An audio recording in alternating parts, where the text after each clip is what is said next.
Big Crazy John here with Big Crazy Outdoor Adventures. I am downtown St. Louis and I just rode this Lime scooter for the first time. It was a lot of fun. I got, hopefully got some GoPro footage I'm gonna have you check out.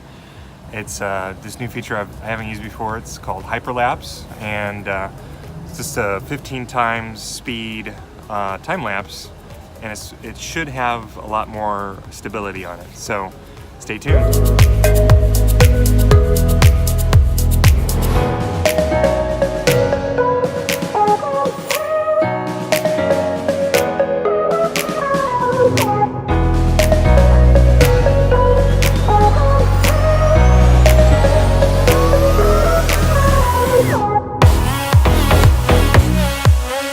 Scooter I just rode.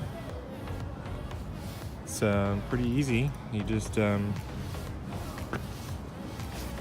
use the app, you key in that, and when you get going, you put the kickstand up, and you do a push start. You kind of push with one foot and you're on it, and then you get it going, and then you throttle, key down to get going. Remember, get outside and have some fun. Thanks for watching.